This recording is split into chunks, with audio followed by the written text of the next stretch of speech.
She posted on X, "I am smelling a big rat." The message has been relayed by the Sussex camp are so pointed that they lead me to question whether Harry and Meghan aren't on a massive Duper's Delight trip. I get why most of the media and many of the public might be taking the bait. The Harrys and Meghans of this world can be very convincing, especially when they have... It began with whispers, the kind that grow louder every time Meghan Markle and Prince Harry step into the public eye. This time, it wasn't just another royal rumor. It was a claim so explosive, it reignited one of the darkest wounds in royal history. According to new revelations, Meghan told Prince Harry that the royal family wiped out Princess Diana. As it seems. She posted on X, "I am smelling a big rat." The message has been relayed by the Sussex camp are so pointed that they lead me to question whether Harry and Meghan aren't on a massive Duper's Delight trip. I get why most of the media and many of the public might be taking the bait. The Harrys and Meghans of this world can be very convincing, especially when they have something to gain from the red herrings that are dropping everywhere, as they set the traps with which to bait others.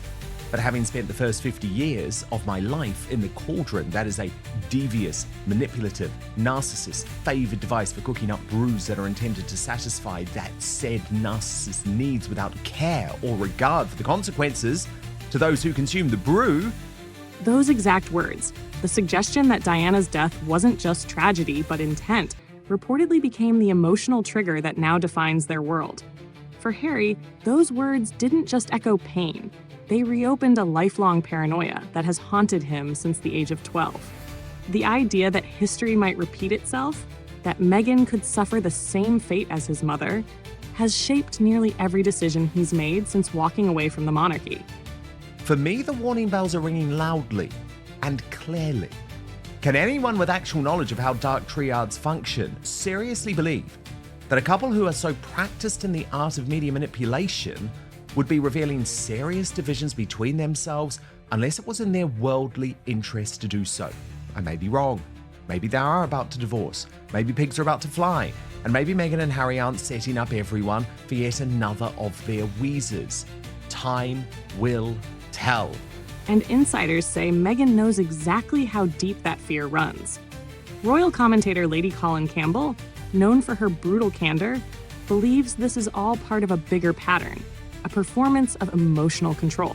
She describes Meghan's influence as eerily similar to Martin Bashir's manipulation of Diana in that infamous BBC interview. Well, I mean, I sort of am going off my own experience of observing a narcissistic couple that played similar games. I'm speaking about my parents, really, my mother. And when there is dissonance... She's doing a Martin Bashir, Lady C said, suggesting Meghan plays on Harry's trauma the same way Bashir exploited Diana's fears decades ago. To Campbell, what we're seeing isn't chaos, it's strategy. After that uncomfortable appearance in New York City, where the couple's body language spoke louder than words, many thought the cracks were finally showing. But Campbell claims the tension is just another act, a carefully curated image meant to mislead the press and the public. They're playing a game, she said. They know exactly what they're doing. The theory? Meghan and Harry are not imploding. They're manipulating perception. Lady C calls it duper's delight, a psychological term for the thrill of deception. In her view, the couple craft narratives so convincingly that even their moments of apparent conflict might be part of the plan. And if you don't know the games that go on, and also how the game can change momentarily. So 1 minute they're nice, the next they're nasty, literally, and then 5 minutes later, it's as if nothing ever happened. It's the constant change of mood. But I tell you what I think is going on personally. And this is just my hunch. Every uncomfortable glance, every awkward photo, every subtle jab, all tools in a strategy to regain control of the headlines they once dominated. And according to Lady C, the game is built on a foundation of narcissistic manipulation. When there is dissonance, she explained, the mood changes minute by minute. from warmth to coldness, affection to hostility, all part of maintaining control. She draws from her own experiences, describing the same emotional tactics used by people who crave attention and dominance. It's the constant shifting that keeps the other person trapped, she said. You don't know if you're loved or loathed, and that's exactly how they want it. A situation like that, who is a much weaker man and much less intelligent, but even if he's more intelligent, because my father was more intelligent than my mother, a matter of character, the woman, if she's the more dominating partner in the marriage, will be able to set the agenda, and the man is then using his intelligence against himself sometimes. But I think they were in total accord with each other, and I think they are basically in total accord with each other on one level. So she went to Paris. They knew Paris was going to cause comment. Meghan, I don't think she necessarily said to him, I'm going to ape being your mother, and I don't think she'd have said that to him. It's a chilling observation that paints Meghan as both architect and actress, the one who sets the stage and dictates the performance. At the Balenciaga fashion show in Paris, Campbell believes Meghan's every move was calculated to reclaim relevance. But when things didn't go her way, when paparazzi didn't follow her, when she wasn't seated in the A-list position, Meghan's frustration allegedly morphed into something darker. She expected a chase, Campbell said. She wanted that Diana moment, flashing lights, chaos, attention. But nobody came, so she created her own narrative online. From that point forward, Campbell claims, Meghan's public behavior wasn't just about fashion or fame. It was about survival. The Paris appearance, the New York tension, the sudden emotional posts, all distractions designed to redirect public focus from uncomfortable questions about the couple's private life and their children. She's on a massive diversion campaign, Campbell said, claiming Meghan uses controversy as camouflage to bury the real issues. From failed projects to persistent speculation about Archie and Lilibet. In Campbell's eyes, Meghan isn't unraveling, she's orchestrating. The chaos itself is the product.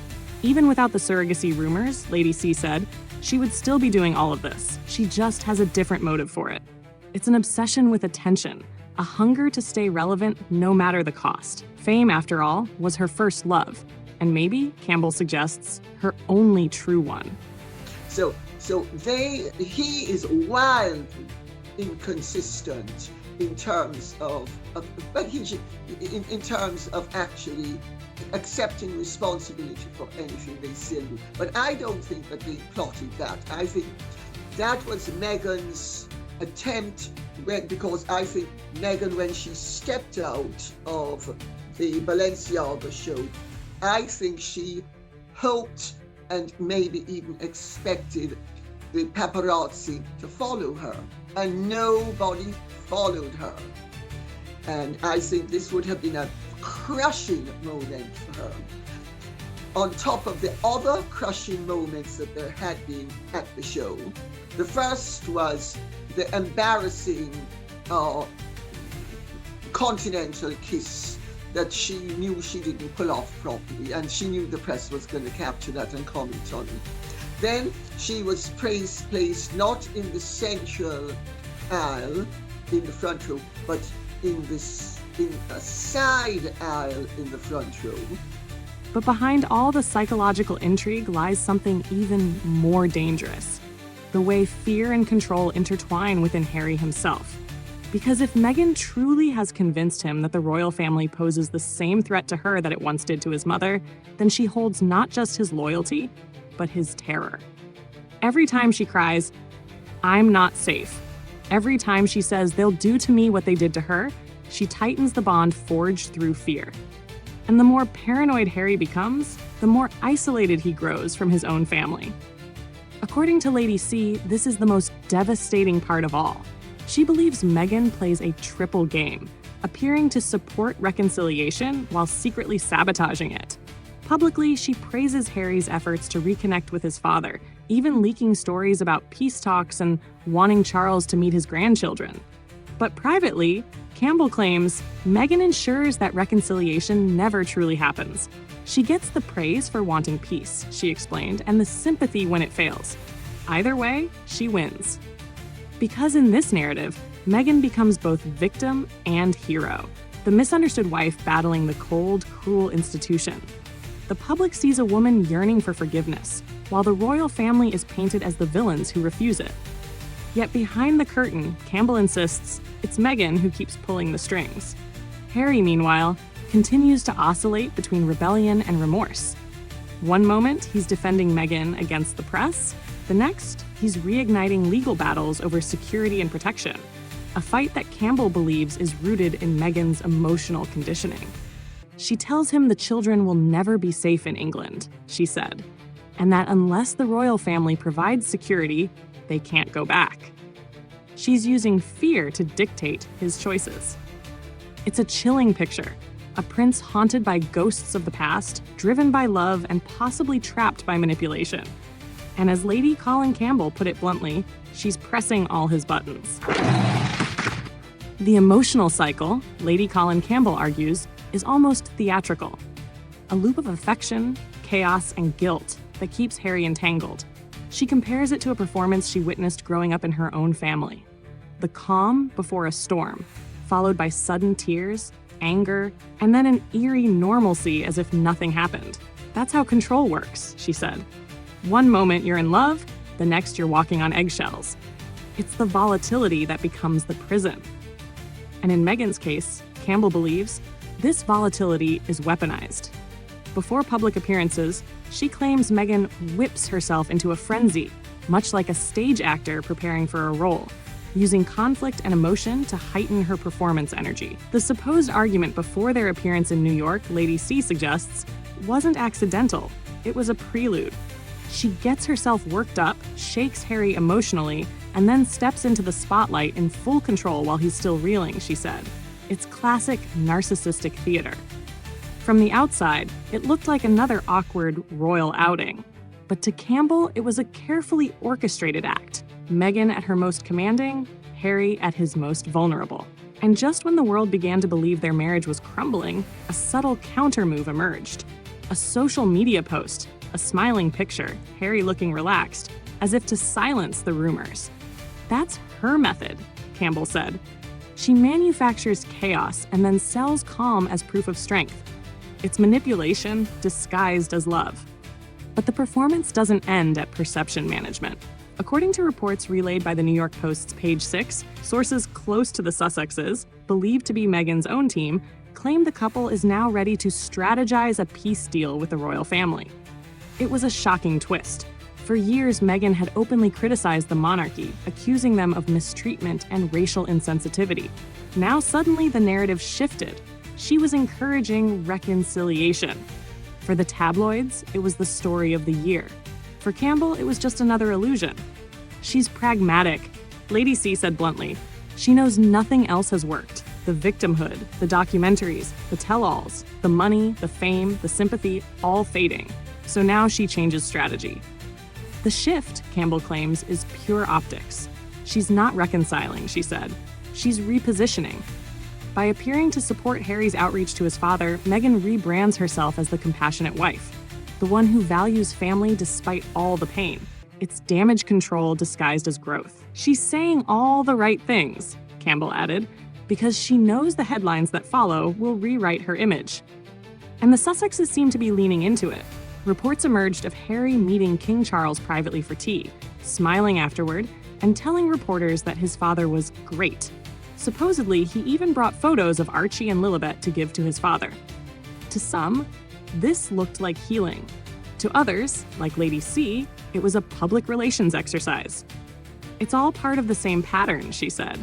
Meghan gets credit for encouraging Harry, Harry gets the appearance of redemption, and the royal family gets blamed when it all falls apart again. Because in Campbell's analysis, reconciliation is the one thing Meghan cannot allow. If Harry ever truly repaired his relationship with his father or brother, her influence would weaken. So she plays both sides, Campbell said. She tells him to go make peace, but when it looks like it might succeed, she triggers his fears again. And that's where the manipulation becomes most dangerous. Campbell described how Meghan allegedly exploits Harry's trauma by invoking Diana's death, implying that the same forces that destroyed his mother could destroy her. She's telling him, "You know what happened to her. It could happen to me," Campbell said. And he believes her. Every plea for protection, every mention of safety feeds Harry's paranoia. That's why, so soon after seeing his father, he reportedly reignited his legal fight for royal security, writing to the new Home Secretary to review his protection status. It's not coincidence, Campbell said. It's conditioning. He's been trained to respond to her fear. She even mocks the logic behind it. They say they can't come to England without security, she noted. But if they stayed in a royal residence, they would have it automatically. It's not about safety, it's about control. Campbell's voice hardened as she continued, calling it a psychological web that has consumed Harry's judgment. He's being duped, she said. And the worst part is, he doesn't even see it. He thinks he's protecting her, when really, she's protecting her own narrative. In her view, Meghan isn't just manipulating the public or the press, she's manipulating Harry himself. Every emotional breakdown, every "I just need to feel safe," every moment of staged vulnerability reinforces her dominance. It's all performance, Lady C said. She knows how to cry, how to shake, how to look small. But make no mistake, she's the one in charge. And when Harry falters, when he hesitates or questions her, Campbell claims Meghan turns on the drama. She curls up, she cries. She says she gave up everything for him: Hollywood, her fame, her independence. It's the ultimate guilt trip.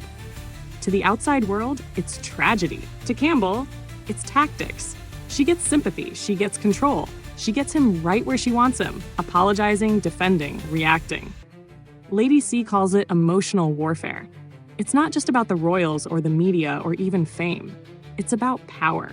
The power to dictate how the world sees you. The power to rewrite history in your favor. And the power to make someone believe they're fighting for love when they're really fighting for control. For Harry, that power seems inescapable. The boy who once feared losing his mother now lives in fear of losing his wife. And that fear keeps him chained to her narrative. It's what Campbell describes as befuddlement, the psychological fog that comes from constant manipulation. You lose your ability to tell what's real, she explained. You question your own memory, your own instincts. You start believing whatever the manipulator tells you, because it's easier than fighting back. She even compares Harry's confusion to that of Thomas Markle, Meghan's estranged father, who has publicly expressed heartbreak and disbelief over his daughter's behavior. He's befuddled too, Campbell said. He doesn't understand how she became this way. But she's been like this all along. And in the end, Campbell believes the Sussexes' entire public dynamic, from Paris to New York, from podcasts to palace politics, is one long performance. She plays games with everyone. She said, with the press, with the royals, with Harry himself. She'll stage a scene of tension, then post a smiling picture to cancel it out. It's all deliberate. Every move, every look, every silence. Whether you believe Campbell's account or not, one thing remains clear. The story of Meghan and Harry has become something far bigger than a royal love story. It's a psychological drama, one where love, power, and paranoia intertwine in ways few can untangle. And if Lady Colin Campbell is right, the real tragedy isn't that Harry lost his royal life. It's that he might not even realize what or who he's truly lost himself to.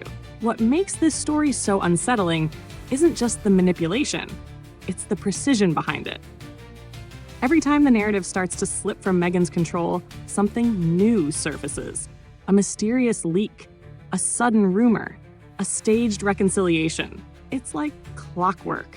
And Campbell insists that none of it happens by accident. She's brilliant at distraction, she said. Whenever the truth comes too close, she gives the media something else to chase. The latest distraction, in Campbell's eyes, is the carefully planted idea that Meghan and Harry want peace with the royal family. It's not a genuine olive branch. It's a mirage. She knows the public is tired of conflict, Campbell explained, so she shifts the image from warrior to peacemaker. It's image laundering, pure and simple. And yet, while Meghan's public messaging leans toward reconciliation, her private influence over Harry pushes him further into paranoia. Insiders say she constantly reminds him that England is unsafe, that the same people who failed to protect his mother are still there, that the royal family doesn't just dislike her, they might destroy her. Campbell says these fears are the linchpin of her control. When someone believes their partner's life is in danger, she said, they'll defend them at any cost, even against their own family. That's how Harry, the once carefree prince, became the man we see today. Anxious, defensive, quick to attack, and quicker to withdraw. She's using his love as a weapon, Campbell said flatly, and he doesn't see it. She goes further, describing Meghan's manipulation as a cycle of confuse, comfort, and control. First, she destabilizes Harry. Arguments, fear, emotional volatility. Then she comforts him, the apologies, the affection, the promises of unity. And finally, she reasserts control, convincing him that only she can protect him, that only she understands him. It's a dance, Lady C said, and he's completely caught in the rhythm. Every public fallout, every awkward photograph, every leaked crisis serves the same purpose: to keep attention orbiting around them. People think they hate the press, Campbell said, but the truth is they feed off it. Without headlines, they disappear, and they can't bear that. What's more, Campbell argues that Meghan's tactics extend beyond Harry. She uses the media and the monarchy itself as pawns. When she accuses the royal family of racism or cruelty, she gains sympathy. When she later claims she wants forgiveness, she gains admiration. When that reconciliation inevitably fails, she gains victimhood again. It's a loop, Campbell explained. Every outcome benefits her. But behind the drama, there's something even darker, what Campbell calls emotional consumption. In her words, the other person is literally being drained, psychically, emotionally, even physically. You can see it in his eyes. He's not the same man. It's a chilling observation that echoes what millions have noticed. The confident prince of old replaced by someone perpetually guarded, unsure, weary. Lady Colin Campbell doesn't mince words about where she believes this is heading. He's being duped, not just by her, but by the fantasy of who he thinks she is, she said. He's trapped in a story she wrote, and he can't find his way out. Her commentary turns almost philosophical as she reflects on what she calls the cost of illusion. Once you live in deception long enough, she said, truth feels like betrayal. That's the tragedy. He'll defend the illusion because he believes it's love. It's a sobering thought, and one that explains why every attempt at royal reconciliation seems doomed before it begins. Because how can peace exist when the person driving the story benefits from the conflict? She doesn't want resolution, Campbell said. She wants reaction. That's where the power lies. Even the couple's media appearances, she suggests, are crafted with surgical precision, alternating between outrage and vulnerability. One day, they're furious victims, Campbell said. The next, they're misunderstood heroes. It's a script, a long emotional soap opera where the world is both audience and antagonist. And perhaps that's why Meghan's most recent behavior, the quiet smiles, the talk of healing, the reemergence in high society, feels less like peace and more like repositioning. She's not retreating. She's rebranding. Campbell calls it Phase 2. She's reshaping the narrative again, she said. Now she's the dignified survivor, calm, graceful, misunderstood. It's how she'll try to win back Hollywood and rewrite her downfall. But what about Harry? Campbell's tone softens when she speaks of him. He's not evil, she said. He's broken. He's been broken since he was a child, and she found the exact cracks to slip through. It's a haunting statement that behind every royal scandal, every tabloid headline, lies a wounded boy who never truly healed. She describes it as a perfect storm of pain and performance, a man consumed by guilt and grief, a woman addicted to control and attention. Together, they've turned their trauma into currency, their love story into theater. The tragedy, Campbell said quietly, is that they believe their own script. Because to them, the cameras aren't intruders anymore. They're mirrors. The interviews, the documentaries, the staged photographs, they're not exposure. They're affirmation, proof that they still matter, that they're still being seen. And for Meghan, that may be the ultimate victory. Not reconciliation, not redemption, but relevance. The ability to stay in the conversation, no matter the cost. As Lady C concluded, people like that don't disappear quietly. They don't fade out, they reinvent. So perhaps the real story isn't whether Meghan Markle and Prince Harry will reconcile with the royal family or whether their marriage will survive. The real story is how far illusion can go before it collapses under its own weight, and what happens to those still living inside it when it does. Because in the end, as Campbell's words suggest, this isn't just a royal scandal. It's a cautionary tale of love turned into leverage, of truth turned into theater, and of a prince who may one day realize that the most dangerous enemy he's been warned about was never outside the palace walls.